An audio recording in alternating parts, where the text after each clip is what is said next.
Star మా నుంచి తాజాగా ఒక ప్రోమో విడుదలైంది. ఆ ప్రోమోని గాని మనం ఒకసారి చూసుకున్నట్లయితే తెలుగు బిగ్ బాస్ హౌస్‌లో మెగా చీఫ్ టాస్క్ చాలా రసవంతంగా కొనసాగుతుందని చెప్పుకోవచ్చు. అయితే ప్రతి టాస్క్‌లో ఎక్కువ స్కోర్ గెలిచిన వాళ్ళే మెగా చీఫ్ అవ్వడం అయితే జరుగుతుంది. అయితే ఇప్పటికే మల్టీ లెవెల్ టాస్క్‌లో టేస్టీ తేజ ఎక్కువ స్కోరు సంపాదించడం జరిగింది. అయితే మెగా చీఫ్ అవ్వడానికి ఈరోజు ఫైనల్ టాస్క్ అయితే పెట్టబోతున్నారు బిగ్ బాసు. ఈ టాస్క్ ఏమిటంటే సైకిల్ టాస్క్ ఇవ్వడం జరిగింది. ఈ టాస్క్‌లో భాగంగా బజర్ మోగిన వెంటనే సైకిల్‌కి ఉన్న పెడల్ని తొక్కుతూ ఉంటే లైట్ పడడం జరుగుతుంది.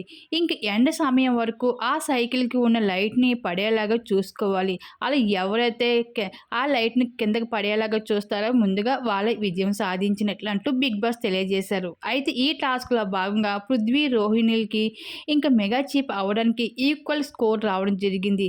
ఇంకా మెగా చీఫ్ అవ్వడానికి హౌస్‌మేట్స్ అభిప్రాయము బిగ్ బాస్ అడగడంతో ఇంకా ఎక్కువగా అయితే రోహిణికి ఓటు వేసి ఈ వారం ఫైనల్‌గా అయితే రోహిణిని అయితే మెగా చీఫ్ అవ్వడానికి ఎంపిక చేసుకుంటూ వచ్చేసారు హౌస్‌లో ఉన్న హౌస్‌మేట్స్ అందరూ కూడా.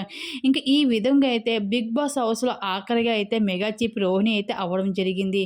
మరి పృథ్వీ అవుతే బాగుంటదనుకుంటున్నారా? లేకపోతే రోహిణి అవుతే బాగుంటదనుకుంటున్నారా? మీ అభిప్రాయం తప్పకుండా కామెంట్ సెక్షన్‌లో షేర్ చేసుకోండి.